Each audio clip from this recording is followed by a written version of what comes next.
Hi. Okay, ನಮ್ಮ nursing ಹುಡುಗರಿಗೋಸ್ಕರ video ಭಾಳ ದಿನ ಆದ ನಂತರ ಮಾಡ್ತಿದ್ದೀನಿ. So BS nursing student. So ಜಾಸ್ತಿ ಯಾರೆಲ್ಲ ನೋಡಿಬಿಡ್ರಿ ಅಂತಂದರೆ ಎಕ್ಸಿಟ್ ಆಗಿಬಿಡಿ. ಯಾರಪ್ಪ ಅಂತಂದರೆ ಯಾರಿಗೆ ಅಂತಂದರೆ ಈಗ 5th ಸೆಮ್ ಸ್ಟೂಡೆಂಟು ಮತ್ತು 6th ಸೆಮ್ ಸ್ಟೂಡೆಂಟು ಎಕ್ಸಿಟ್ ಆಗಿ ಎಕ್ಸಾಮ್ಸ್ ಇದೆ, ಓದ್ಕೊಳ್ಳಿ. ಯಾಕೆ ಹೇಳ್ತಿದ್ದೀನಿ ಅಂತಂದರೆ ನನಗೆ ಕಂಟಿನ್ಯೂಸ್ ಆಗಿ ನಾನು ನೋಡ್ತಾ ಇದ್ದೀನಿ, ಸಾಕಷ್ಟು ಮೆಸೇಜ್ ನೋಡ್ತಾ ಇದ್ದೀನಿ. ನಾನು ಆ್ಯಕ್ಚುಲಿ ಇವತ್ತೇ ಮಧ್ಯಾಹ್ನದಿಂದ ಸುಮಾರು ಒಂದು 100 ಕ್ವಶನ್ಸ್ ಆದರೂ ಇದನ್ನೇ ಕೇಳ್ತಿದ್ದಾರೆ, ರಿಸಲ್ಟ್ ಅಂತ. ಇವತ್ತೇ ಮುಗಿದಿದೆ ಎಕ್ಸಾಮ್ಸ್. ಯಾರು ಕೇಳ್ತಿದ್ದಾರೆ ಅಂತಂದರೆ ಫಸ್ಟ್ ಸೆಮ್ ಸ್ಟೂಡೆಂಟ್, ಆಯಿತಾ. ಇವಾಗ ತಾನೇ BS ನರ್ಸಿಂಗ್ ಬಂದಿರ್ತಾರೆ ಮತ್ತು ಎಕ್ಸಾಮ್ ಮುಗಿಸಿದ್ದೀರಾ. ಸೊ ಹಂಗಾಗಿ ಏನಂತಂದರೆ ರಿಸಲ್ಟ್ಗೆ ಸಂಬಂಧಪಟ್ಟಾಗಿ ಕೇಳ್ತಾ ಇದ್ದೀರಾ. ಸೊ ನೋಡಿ, ಒಂದು ಅರ್ಥ ಮಾಡ್ಕೋಬೇಕು. ಯಾಕಂದರೆ ಫಸ್ಟ್ ಸೆಮ್ ಸ್ಟೂಡೆಂಟ್ ನಿಮ್ಗೆ ಇನ್ನೂ ಕೂಡ ಗೊತ್ತಿಲ್ಲ ಅಂತ ಹೇಳ್ತಾ ಇದ್ದೀನಿ. ಸೊ ಈಗಾಗಲೇ 3rd ಸೆಮ್ ಸ್ಟೂಡೆಂಟ್ಗೆ ಮತ್ತು 7th ಸೆಮ್ ಸ್ಟೂಡೆಂಟ್ಗೆ ಅಂತೂ ಅದ್ರ ಬಗ್ಗೆ ಟೆನ್ಷನ್ ಇರಲ್ಲ ಅವ್ರಿಗೆ. ಸ್ವಲ್ಪ 3rd ಸೆಮ್ ಸ್ಟೂಡೆಂಟ್ ಕೂಡ ಸ್ವಲ್ಪ ಟೆನ್ಷನ್ ಇರ್ಬೋದು. ಸೊ ಬಟ್ 7th ಸೆಮ್ ಸ್ಟೂಡೆಂಟ್ಗೆ ಅಂತ ಅವ್ರು ಟೆನ್ಷನ್ ಪಡಲ್ಲ, ಯಾಕಂದ್ರೆ ಅವ್ರಿಗೆ ಗೊತ್ತಿದೆ ಇದೆಲ್ಲ ಏನೇನು ಪ್ರೊಸೆಸ್ ಇದೆ ಅಂತ. ಸೊ ನೋಡಿ, ಯಾಕೆ ಹೇಳ್ತಿದ್ದೀನಿ ಅಂತಂದರೆ ನಮ್ಮ ರಾಜೀವ್ ಗಾಂಧಿ ಯೂನಿವರ್ಸಿಟಿ ಏನು ಮಾಡುತ್ತೆ ಅಂತಂದರೆ ಎಕ್ಸಾಮು ಎಲ್ಲರದು ಕೂಡ ಕ್ಲಿಯರ್ ಆಗಬೇಕು. ಅಂದರೆ 17ನೇ ತಾರೀಕುವರೆಗೂ ಕೂಡ ಏನಂತಂದರೆ ನಮ್ಮ BS ನರ್ಸಿಂಗ್ ಎಕ್ಸಾಮ್ ನಡೀತದೆ. ಸೊ ಇವತ್ತು ಡೇಟ್ ಇನ್ನೂ ಕೂಡ ಜುಲೈ 9, ಅಂದರೆ ಇನ್ನೂ 8 ದಿನ ಏನು ನಡೀತದೆ, ಇನ್ನೂ ಕೂಡ ಎಕ್ಸಾಮ್ಸ್ ನಡೀತವೆ. ಅದು ಯಾವ ಎಕ್ಸಾಮ್ ನಡೀತಿದ್ದಾವೆ, ಇನ್ನೂ ಕೂಡ ಥಿಯರಿ ಎಕ್ಸಾಮ್ ನಡೀತವೆ. ನೆನಪಿರಲಿ, ಥಿಯರಿ ಎಕ್ಸಾಮ್ಸ್ ನಡೀಲಿಕ್ಕೋಸ್ಕರನೇ 17ನೇ ತಾರೀಕು ತನ, ಅಂದರೆ 17ನೇ ತಾರೀಕು ತನೂ ಕೂಡ ಏನಂತಂದರೆ ಎಲ್ಲ ಟೀಚರ್ಸು ಕೂಡ ಏನಾಗ್ತಾರೆ ಅಂತಂದರೆ ಇನ್ನೂ ಕೂಡ ಎಕ್ಸಾಮ್ ಸೆಂಟರ್ಸಲ್ಲಿ ಬ್ಯುಸಿ ಇರ್ತಾರೆ. ಸೊ ಅಂದರೆ ಅವರೇ ಇವ್ಯಾಲ್ಯೂಯೇಟ್ ಮಾಡೋರು ಕೂಡ ಆಗಿರ್ತಾರೆ, ಆಯಿತಾ. ಸೊ ಅವ್ರು ಏನು ಮಾಡ್ತಾರೆ ಅಂತಂದರೆ ಇನ್ನೂ ಕೂಡ ಎಕ್ಸಾಮ್ ಸೆಂಟರ್ಸಲ್ಲಿ ಅವರೆಲ್ಲನೂ ಕೂಡ ಅಂದರೆ ಇನ್ವಿಜಿಲೇಟರ್ ಅಂತ ಹೆಂಗೆ ಕರಿತೀವಿ ಅವ್ರು ವರ್ಕಾಗಿ ಮಾಡ್ತಾ ಇರ್ತಾರೆ. ಸೊ ಹಂಗಾಗಿ ನಿಮ್ದು ಇನ್ನೂ ಕೂಡ ಪೇಪರ್ ಚೆಕ್ಕಿಂಗ್ ಸ್ಟಾರ್ಟೇ ಆಗಲ್ಲ. ಅಂದರೆ 17ನೇ ತಾರೀಕುವರೆಗೂ ಕೂಡ ಇನ್ನೂ ಪೇಪರೇ ಸ್ಟಾರ್ಟ್ ಆಗಲ್ಲ ಚೆಕ್ ಮಾಡಲಿಕ್ಕೆ. ಸೊ 17ನೇ ತಾರೀಕು ಆದಮೇಲೆ ಪೇಪರ್ ಚೆಕ್ ಆಗುತ್ತಾ ಅಂತ ನೀವು ಕೇಳಿದ್ರೆ ಅದನ್ನು ಕೂಡ ಆಗಲ್ಲ. ಸೊ ಸ್ವಲ್ಪ ದಿನ ಒಂದು 20 ಮೇಲ್ಗಡೆ ಸ್ಟಾರ್ಟ್ ಆಗುತ್ತೆ ಅಂತ ಕೇಳಿದ್ರೆ ಕೆಲವೊಂದಿಷ್ಟು ಸೆಮಿಸ್ಟರ್ದು ಸ್ಟಾರ್ಟ್ ಆಗುತ್ತೆ, ಎಲ್ಲರೂ ಕೂಡ ಸ್ಟಾರ್ಟ್ ಆಗಲ್ಲ. ಯಾಕಂತ ಹೇಳ್ತೀನಿ ಅಂದರೆ ಇನ್ನೂ ಕೂಡ 3rd sem student and 2nd sem supply ಕೂಡ ಇರ್ತಾರೆ ಎಲ್ಲರೂ ಕೂಡ. ಅಂದರೆ ಎಲ್ಲ ಸೆಮಿಸ್ಟರ್ 1 to 7 ಸೆಮ್ ಸ್ಟೂಡೆಂಟ್ ಎಲ್ಲರೂ ಕೂಡ ಇರ್ತೀವಿ ಇವಾಗ. ಅಂದರೆ ಬಿಗ್ ನಂಬರ್ ಆಫ್ ಪೇಪರ್ಸ್ ಕೂಡ ಇರ್ತಾರೆ. ಈಗ ಥಿಯರಿ ಜೊತೆಗೆ ಪ್ರಾಕ್ಟಿಕಲ್ ಎಕ್ಸಾಮ್ ನಡೆಸಬೇಕು. ಓಕೆ, ಪ್ರಾಕ್ಟಿಕಲ್ ಎಕ್ಸಾಮ್ ನಡೆಸಲಿಕ್ಕೆ ಇನ್ನೂ ರಾಜೀವ್ ಗಾಂಧಿ ಯೂನಿವರ್ಸಿಟಿ ಅವ್ರು ಇನ್ನೂ ಕೂಡ ಡೇಟ್ ಅನೌನ್ಸ್ಮೆಂಟ್ ಮಾಡಿಲ್ಲ. ಸೊ ಥಿಯರಿ ಎಕ್ಸಾಮ್ ಮುಗಿದ ತಕ್ಷಣ ಅನೌನ್ಸ್ಮೆಂಟ್ ಮಾಡಿಬಿಡ್ತಾರೆ. ಸೊ ಸುಮಾರು, ಯಾಕಂದರೆ ಈಗ ಎಷ್ಟು ನಡಿಬೇಕಂದ್ರೆ 1 to 7 ಫಸ್ಟ್ ಸೆಮಿಸ್ಟರ್ ಅಂತ ನಿಮ್ದು ಯಾವುದೇ ರೀತಿ ಪ್ರಾಕ್ಟಿಕಲ್ ಯಾವುದು ಕೂಡ ಸಬ್ಜೆಕ್ಟ್ ಇಲ್ಲ, ಆಯಿತಾ. ಸೊ ನೀವು ನಿಮ್ದಷ್ಟು ನಮ್ದಷ್ಟು ರಿಸಲ್ಟ್ ಬಿಟ್ಬಿಡ್ತಾರೆ ಅಂತ ನೀವು ಕೇಳ್ಬೋದು. ಅಂದರೆ ಅನಾಟಮಿ, ಫಿಸಿಯಾಲಜಿ, ಸೋಷಿಯಾಲಜಿ, ಸೈಕಾಲಜಿ ಏನೂ ಕೂಡ ನಿಮ್ಮದು ಪ್ರಾಕ್ಟಿಕಲ್ಗೆ ಸಂಬಂಧಪಟ್ಟಾಗ ಯಾವ ಸಬ್ಜೆಕ್ಟ್ ಇಲ್ಲ ಅಂತಂದು ನೀವು ಬಿಟ್ಬಿಡ್ತಾರೆ ಅಂತ ಅಂದ್ಕೊಂಡ್ರೆ ಅದು ನಿಮ್ಮ ತಪ್ಪು. ಊಹೆ ಆ ಥರ ಮಾಡ್ಕೊಳಕ್ಕೆ ಹೋಗಬೇಡಿ. ಸೊ ಯಾಕೆ ಹೇಳ್ತೇನೆ ಅಂದರೆ ಈಗ 2nd ಸೆಮ್ಮಿಂದ ಹಿಡಿದು, ಅಂದರೆ 2nd ಸೆಮ್ ಹಿಡಿದು 7th ಸೆಮಿಸ್ಟರ್ವರೆಗೂ ಕೂಡ ಎಲ್ಲ ಪ್ರಾಕ್ಟಿಕಲ್ ಎಕ್ಸಾಮ್ ಕೂಡ ನಡೆಸ್ತಾರೆ, ಆಯಿತಾ. ಸೊ ಆ ಪ್ರಾಕ್ಟಿಕಲ್ ಎಕ್ಸಾಮ್ ನಡಲಿಕ್ಕೆ ಸುಮಾರು ಒಂದು 15ರಿಂದ 20 ದಿನ ಬೇಕೇ ಆಗುತ್ತೆ. ಬೇಕೇ ಬೇಕದು. ಓಕೆ, ಯಾಕಂದರೆ 15ರಿಂದ 20 ದಿನ ಟೈಮ್ ತೊಗೊಳ್ತದೆ. ಸೊ ಆಯಿತಾ. ಸೊ ಅದಾದ ನಂತರನೂ ಕೂಡ ರಿಸಲ್ಟ್ ಬಿಟ್ಬಿಡ್ತಾರ? ಇಲ್ಲ, ಯಾಕಂದರೆ ನಮ್ಮ ರಾಜೀವ್ ಗಾಂಧಿ ಯೂನಿವರ್ಸಿಟಿ ಅವರು ಓನ್ ಸರ್ವರ್ ಇಲ್ಲ ಆ್ಯಂಡ್ ವರ್ಕರ್ಸು ಕೂಡ ಬೇಕು ನಮ್ಮ ಇನ್ನೂ ಕೂಡ, ಆಯಿತಾ. ಸೊ ಏನು ಮಾಡ್ತಾರೆ ಅಂತಂದರೆ ಮೊದಲೆಲ್ಲ ಬೇಗನೆ ಓಕೆ ಪ್ರಾಕ್ಟಿಕಲ್ ಎಕ್ಸಾಮ್ ಮುಗಿದ್ಬಿಟ್ರೆ ವಿತಿನ್ 2 to 3 ಡೇಸಲ್ಲಿ ಬರ್ತಾಯಿತ್ತು.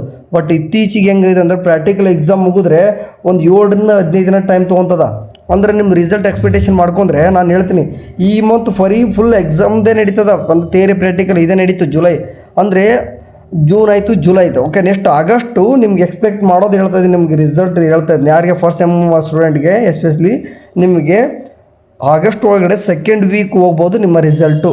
ಓಕೆ, ಯಾಕೆ ಎಷ್ಟು ಡಿಲೇ ಮಾಡ್ತಿದ್ದೀನಿ ಅಂತಂದರೆ ಅಷ್ಟಾಗುತ್ತೆ. ಯಾಕಂದರೆ ಇವಾಗಲೇ ನೀವು ರಿಸಲ್ಟ್ ಅನ್ನೋ ಅನ್ಕೊಂಡು ಕುಂತ್ಬಿಟ್ರೆ ನಾಳೆ ನೀವು ನಮ್ಮನ್ನು ಬೇಕಂತ ಕುಂದಿರ್ತೀರ, ರಿಸಲ್ಟ್ ಇವಾಗ ಬರುತ್ತಾ ನಾಳೆ ಬರುತ್ತಂತ. ಇವಾಗಲೇ ಹೇಳ್ಬಿಡ್ತೀನಿ, ಆಗಸ್ಟ್ 2nd ವೀಕ್ವರೆಗೂ ಕೂಡ ಹೋಗುತ್ತೆ, ಆಯಿತಾ. ಸೊ ಅಲ್ಲಿವರೆಗೂ ಕೂಡ ಏನು ಮಾಡಬೇಡ್ರಿ, ಸಿಂಪಲ್ಲಾಗಿ ಫಸ್ಟ್ ಸೆಮ್ ಸ್ಟೂಡೆಂಟು ಸ್ವಲ್ಪ ಫ್ರೀಯಾಗಿ ಆರಾಮ್ ಮೈಂಡ್. ಓಕೆ, 2nd ಸೆಮ್ಮಿಗೆ ಪ್ರಿಪೇರ್ ಆಗೋದು ಅಂತಾರಲ್ಲ ಆಗ್ರಿ. ಇಲ್ಲಾಂತಂದರೆ ಇವಾಗ ಎಕ್ಸಾಮ್ ಮುಗಿಸ್ಕೊಂಡಿದ್ರೆ ಫ್ರೀ ಇರಿ, ಸ್ವಲ್ಪ ದಿನ ಮೈಂಡು ಫ್ರೀಯಾಗಿ ಫ್ರೆಶ್ ಆಗಿ ಎಲ್ಲರೂ ಕೂಡ ಸುತ್ತಾಡ್ಕೊಂಡ್ಬಂದಿರ್ತಿಲ್ಲ, ಏನೋ ಮಾಡಿ, ಆಯಿತಾ.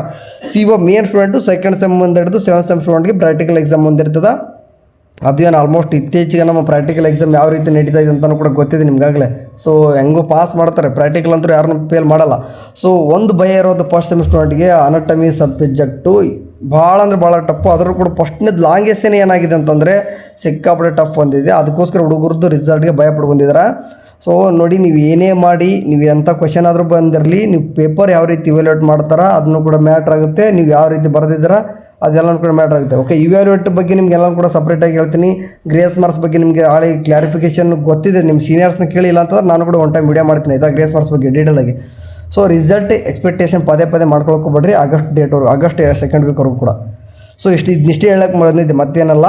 So remaining student practical exam 7th sem student, ಆಯಿತಾ, ಇವ್ರಿಗೆ ಒಂದು ಹೇಳಬೇಕಿತ್ತು. ಓಕೆ, 7th ಸೆಮ್ ಸ್ಟೂಡೆಂಟ್ ನಿಮಗೆ ನೋಡಿ ಸ್ಟಿಫೆಂಡ್ ಬಗ್ಗೆ ಕೇಳ್ತಾ ಇದ್ದೀರಾ. ನೋಡಿ, ಸ್ಟಿಫೆಂಡು ನಾನು ಸ್ವಲ್ಪ ಈಗ ಕೇಳಿದ ಪ್ರಕಾರ ಪೇರೆಂಟಲ್ ಹಾಸ್ಪಿಟಲ್ ಅಂತ ಅಂತೀವಿ ನಾವು. ಓಕೆ, ಪೇರೆಂಟಲ್ ಹಾಸ್ಪಿಟಲ್ ಇರ್ತಕ್ಕಂಥ ಕಾಲೇಜಸ್ಗೆ ಇದು ಯೂನಿವರ್ಸಿಟಿಗೆ ಸಂಬಂಧ ಇಲ್ಲ. ಒಂದು ಹೇಳ್ತೀನಿ, ಯೂನಿವರ್ಸಿಟಿಗೂ ಈ ಕೊಡುವಂಥ ಸ್ಟೀಫಂಡ್ಗೆ ಸಂಬಂಧವೇ ಇಲ್ಲ ಆಯಿತಾ. ಅಂದರೆ ನೀವು ಸ್ಟೀಫಂಡ್ ಬಗ್ಗೆ ಮಾತಾಡ್ತಿದ್ದೀರಾ ಅಂತಂತಂದರೆ ನಮ್ಮ ಯೂನಿವರ್ಸಿಟಿನ ಆಸ್ಕ್ ಮಾಡಿದ್ರೆ ಅವ್ರ ಸಂಬಂಧ ಇಲ್ಲ, ಯಾಕಂದರೆ ಅವ್ರು ದುಡ್ಡು ಕೊಡೋದು ಗೌರ್ಮೆಂಟ್, ಯೂನಿವರ್ಸಿಟಿ ಅಲ್ಲ. ಓಕೆ, ಸೊ ಹಂಗಾಗಿ ಏನಾಗ್ತದೆ, ನಮ್ಮ DME ಕಡೆಯಿಂದ ಅಪ್ರೂವಲ್ ಆಗಿಬಿಟ್ಟು ಗೌರ್ಮೆಂಟ್ ಕಡೆಯಿಂದ DME ಇಂದ ಅವೆಲ್ಲ ಬರಬೇಕು. ಸೊ ಇದೆಲ್ಲ ಹೆಂಗಂತಂದರೆ ಪೇರೆಂಟಲ್ ಹಾಸ್ಪಿಟ್ಲ್ ಅಂತ ಕೊಡಲೇಬೇಕು. ಈಗ ಫಾರ್ ಎಕ್ಸಾಂಪಲ್ ಡೆಲ್ಲಿಲಿ ಏನಾಯ್ತು, ಈಗ 15,000 ರೂಪಾಯಿ ಕೊಡ್ತಾ ಇದ್ದಾರೆ. ಸೊ ಈಗಾಗಲೇ ಸಮ್ ಪೇರೆಂಟಲ್ ಹಾಸ್ಪಿಟ್ಲ್ ಕೂಡ ಕೇಳ್ತಾ ಇದ್ದೀನಿ ನಾನು, 15,000 ರೂಪಾಯಿ ಕೊಡ್ತಾ ಇದ್ದಾರೆ ಅಂತಂದು. ಸೊ ನಾನು ಈಗ ಹಾಸ್ಪಿಟ್ಲ್ ಇವಾಗಲೇ ಮೆನ್ಷನ್ ಮಾಡ್ಲಿಕ್ಕೆ ಹೋಗಲ್ಲ. ಸೊ ಇನ್ನೂ ಸ್ವಲ್ಪ ದಿನ ಆಗಲಿ ಆಯಿತಾ. ಸೊ ನಿಮ್ಮ ರಿಸಲ್ಟ್ ಎಲ್ಲ ಬರಲಿ, ಅವು ಮೆನ್ಷನ್ ಮಾಡ್ತೀನಿ ಕೆಲವೊಂದಿಷ್ಟು ಯಾವೆಲ್ಲ ಪೇರೆಂಟಲ್ ಹಾಸ್ಪಿಟ್ಲ್ ಇರ್ತಕ್ಕಂಥ ಕಾಲೇಜ್ ಕೊಡ್ತಾವೆ ಅಂತಂದು. ಸೊ ಇದ್ರ ಬಗ್ಗೆನೂ ಕೂಡ ಮಾತುಕತೆ ನಡೆಸಿದರೆ ಮಾತ್ರ ನಡೀತದೆ. ಯಾರಿಗೆ 7th ಸೆಮ್ ಸ್ಟೂಡೆಂಟ್ಗೆ ಸ್ಟೀಫಂಡ್ ಬಗ್ಗೆ ಕೇಳ್ತಾರೋರು ಸ್ಟೀಫಂಡ್ ಬಗ್ಗೆ ಸಪ್ರೇಟಾಗಿ ನಮ್ಮ ಡೀಟೇಲ್ಡಾಗಿ ಎಲ್ಲನೂ ಕೂಡ ಮಾತುಕತೆ ನಡಬೇಕಂತಂದರೆ ಕಮೆಂಟಲ್ಲಿ ಎಷ್ಟು ಜನ ಇಂಟ್ರೆಸ್ಟ್ ಇದ್ದಾರೆ ಅಂತ ಹಾಕಿ ಅದ್ರ ಬಗ್ಗೆ ಸಪ್ರೇಟಾಗಿ ನಾವು ಏನೇನೆಲ್ಲ ಮಾಡ್ಬೇಕಂತ ಹೇಳ್ತೀನಿ. ಸೊ ನಿಮಗೆ ಇಂಟ್ರೆಸ್ಟ್ ಇಲ್ಲ ಅಂತಂದರೆ ಸೊ ನಾವೇನು ಕೊಡೋದು, ಸುಮಾರು ನೋಡಿ ಎಷ್ಟು ಕೊಡ್ತಾರೆ ಅಂತ ನಾನು ಹೇಳ್ತಾ ಇದ್ದೀನಿ. ನಮ್ಮ ಕರ್ನಾಟಕ ಸ್ಟೇಟ್ ಒಳಗೆ 15,000 ರೂಪಾಯಿ ಕೊಡ್ತಾ ಇದ್ದಾರೆ, ಸ್ಟೀಫಂಡ್ ಕೊಡ್ತಾ ಇದ್ದಾರೆ. ಓಕೆ, ಆಳೆ ಎಲ್ಲನೂ ಕೂಡ ರೆಡಿ ಆಗಿದೆ. ಸೊ ಈಗ ಹೆಂಗಿದೆ ಅಂತಂದರೆ ನಿಮಗೆ ಈಗ ಇಂಟರ್ನ್ಶಿಪ್ ಹಾಕ್ಬೇಕಂತಂದರೆ ಸಪ್ರೇಟ್ ಬೇರೆ ಬೇರೆ ಹಾಸ್ಪಿಟ್ಲ್ ಕೂಡ ಹಾಕ್ತಾರೆ ಆಯಿತಾ. ಸೊ ಆ ಥರ ಇದ್ದಾಗ ನಾವು ಇಂಟರ್ನ್ಶಿಪ್ ಎಕ್ಸ್ಪೆಕ್ಟ್ ಮಾಡೋಕ್ಕಾಗಲ್ಲ. ಸೊ ಅಂದರೆ ನಿಮ್ಮ ಸ್ಟೀಫಂಡ್ ಎಕ್ಸ್ಪೆಕ್ಟ್ ಮಾಡೋಕ್ಕಾಗಲ್ಲ ಆಯಿತಾ. ಸೊ ಅದ್ರ ಬಗ್ಗೆ ಇನ್ ಡೀಟೇಲ್ಡ್ ಮಾತಾಡೋಣಂತೆ. ನಮ್ಮ ಜೊತೆ ಬೇರೆ ಎಲ್ಲನೂ ಕೂಡ ಅಥಾರಿಟೀಸು ಕೂಡ ಇರ್ತಾರೆ ಆ್ಯಂಡ್ ಅದನ್ನ ಸಪೋರ್ಟ್ ಮಾಡೋರು ಕೂಡ ಇರ್ತಾರೆ. ಅದ್ರ ಬಗ್ಗೆ ಮಾತಾಡೋಣ ಅಂತಂದರೆ ಕಮೆಂಟಲ್ಲಿ ಹಾಕಿ ಎಷ್ಟು ಜನ ಇಂಟ್ರೆಸ್ಟ್ ಇದ್ದರೆ ನೋಡೋಣ ಆಯಿತಾ. ಸರಿ, ಈಗ ಮೇನ್ ಆಗಿ 5th sem student 6th sem student exam ಇದೆ, ಕ್ಲಿಯರ್ ಮಾಡ್ಕೊರಿ. ಆ್ಯಂಡ್ ಸೆಮ್ ಬಗ್ಗೆನೂ ಕೂಡ ಈಗಾಗಲೇ ಎಷ್ಟೋ ಸರ್ತಿ ಹೇಳ್ಬಿಟ್ಟಿದ್ದೀನಿ. ಈ ಮಧ್ಯದಲ್ಲಿ ಕೊಡ್ತಾರೆ, ಈ ಅಕ್ಟೋಬರ್ ಆರ್ ಸೆಪ್ಟೆಂಬರ್ ಒಳಗಡೆ. ಸೊ ಇಲ್ಲಪ್ಪ ಅಂತಂದರೆ 6 ಮಂತ್ ಅಂತೂ ಬ್ಯಾಕ್ ಮಾಡಲ್ಲ, ಹೇಳ್ತಂದ್ರೆ 6 ಮಂತ್ ಬ್ಯಾಕ್ ಬಿಡಲ್ಲ. ಅಂದರೆ ಇಂಟರ್ನ್ಶಿಪ್ ಫಾಲೋಅಪ್ ಮಾಡ್ತಾರೆ, ಇಂಟರ್ನ್ಶಿಪ್ ಫಾಲೋಅಪ್ ಮಾಡಿ ನಿಮಗೆ ಫೈನಲಾಗಿ ಎಕ್ಸಾಮ್ ಕೊಡ್ತಾರೆ. ಅಂದರೆ ನಿಮ್ಮ 6 ಮಂತ್ ಅಂತೂ ಬ್ಯಾಕ್ ಮಾಡಲ್ಲ ಅಂತ ಯೂನಿವರ್ಸಿಟಿ ಅವರು ಹೇಳ್ಬಿಟ್ಟವ್ರೆ. ಸೊ ಇದಿಷ್ಟು ಆಯಿತು ಹೇಳಿದ್ದು. ಸೊ ನೆಕ್ಸ್ಟ್ ಅಪ್ಡೇಟ್ಗಳನ್ನ ಹೇಳ್ತಿರ್ತೇನೆ ಅಂತ. ಸೊ ಭಾಳ ದಿನ ಆಗಿತ್ತು ನಮ್ಮ ನರ್ಸಿಂಗ್ ಇನ್ ಕನ್ನಡ ಯೂಟ್ಯೂಬ್ ಚಾನಲಲ್ಲಿ ಏನು ಕೂಡ ನಮ್ಮ ಹುಡುಗರಿಗೆ ವೀಡಿಯೋ ಹಾಕಿದ್ದಿಲ್ಲ ಅಂತಂದು ಇವತ್ತು ಹಾಕಿದ್ದೀನಿ. ಸರಿ, ಬಾಯ್.